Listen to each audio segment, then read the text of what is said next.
વાહ બાપુ અને ખૂબ સુંદર અમારે જયરાજે યાદી કરાવી છે બાબાનો પાઠ છે ત્યારે અરે સોનાના જો યારો પાજો પલિયાયો બેગો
ઉપર નહીં પડે એવી રીતના સ્વાગત કરજો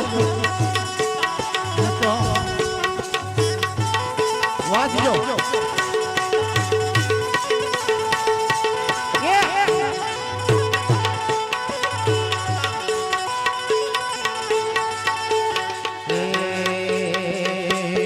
આવશે મારા રમદાસ બાપો જો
ખાસ ફરમાઈ છે તારે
મારે પાછે છૂંદડીઓનું માંડો મારે પાછે છૂંદડીઓનું માંડો ફરી પાછા એકવાર જયકારો લગાવવાનો છે. મનુષ્ય જીવનમાં એક જ એવું છે કે તમે માળા ગણી શકો અને કોઈની ભૂલ થઈ તો બે હાથ જોડીને માફી પણ માંગી શકો. અને મનુષ્ય જન્મ ગયો એટલે કાં તો બે ટાંટિયા વધારાને કાં તો બે પાંખ વધારાની, પછી માફી કે માળાની વાત કોઈ આવવાની. અને જંગલમાં ઝઘડો થાય તો કોઈ ડોક્ટર પણ આવવાનો કોઈ નહીં આવે. પછી આપોઆપ સાજું થયું તો વા, નહીં તો હરી ઓમ. આ તો ભરતરામ બાપુએ કીધું પાછા એમને બેસાડો, નહીં તો અમારી તો કલાકારોમાંથી ફરમાઈશ એમ જ આવે. આને તો વારો આપતા જ નહીં હમણાં. સ્ટેજ ઉપર તો બધા ખરેખર જ લગાય, જોરદાર જ લાગે, પણ રિટર્નની વાતો સાંભળવાની એટલે હિસાબ આવી જાય તમારે કેમ કેમ. અને એ જ્યારે સદગુરુ મળે ને ત્યારે કોઈ પણ ગાય પણ મારી સુરતા તો કામ કરશે. ગાવાવાળો ગમે તે ગાય પણ શબ્દ લૂંટવાની તો મારામાં તાકાત છે ને છે જ. કોઈ પણ ગાય અને તે મૂડી આપણી થઈ જશે, કઈ જે આપણા આચરણમાં આવી જશે તે તમારું. પછી સંતોની વાણી તો અથાગ છે, ભજનોનો કોઈ પાર નથી. પણ મીરાબાઈ બોલ્યા, કબીર સાહેબ બોલ્યા, આ કબીર સાહેબનું ભજન છે, આ મીરાબાઈનું ભજન છે, આ નરસિંહ મહેતાનું ભજન છે. આજ સુધી કોઈ કહ્યું આ જસુભાઈનું ભજન છે? ના, એ થયું જ નથી આપણું. આપણે તો ઉછીનામાં આટલી બધી મજા આવે, તે પોતાનું થાય તેનાથી 100 ગણી આવશે. બિલકુલ બજારમાં એક વાર તમારો પ્રોગ્રામ બિલકુલ બાંડીબારમાં શિયાળાનો આવો સમય, સ્ટેજ ઉપર ગંધાઈ બહુ. મેં કીધું હું થયું ભાઈ, કોણ બૂટ પહેરીને આવ્યું તું? તો કે હું બૂટ પહેરીને આવ્યો. મેં કીધું બહુ સમય થઈ ગયો લાગે, મોજા બહુ ગંધાય છે. મેં કીધું કાઢી નાખો, આ નજીકમાં દુકાન છે, નવા લઈ લો. થોડી વાર થઈને આવ્યો તો પાછું બહુ ગંધાય સ્ટેજ ઉપર. મેં કીધું શું થયું? તો કે જૂના ખિસ્સામાં છે હજી. મેં કીધું આ નવા પચા લ્યા નહીં, આ ગંદા તું ઓછું થાય એમ કરીને આલ્યા. એટલે ફરી પૂજ્ય બાપુનો તો આપણે જન્મદિવસની શું વધાઈ આપીએ. સંતોની વધાઈ કાયમના માટે છે. જેનો જન્મ થાય ને સંતોનો જ ખરેખર બર્થડે ઉજવાવો જોઈએ. પછી તો કેક કાપ્યા પછી પાછા ઝઘડા થઈને પોતપોતાના ઘેર જતા રહે, એવો જન્મ કામનો કોઈ કામનો નહીં. અને આ જોત જુઓ તમે, જે જ્યોતને એકવાર પ્રગટાયા પછી એની આપે અલગ ગણે બાબા રામદેવ વિદાય લે ને તારે જાય. આપણે તો જબરજસ્તી પ્રગટાવીને પાછી ફૂંકો મારવાનો, એ આપણું કામ પશ્ચિમી સંસ્કૃતિ. એટલે એકવાર હજી બાબાનો જયકારો લગે. બોલ અલગ ધણી રામા પીર કી, પૂજ્ય રામદાસ બાપુ કી, પૂજ્ય ભરતરામ બાપુ કી, પધારેલ હરિગુરુ સંત કી, બાબુરામ મહારાજ કી.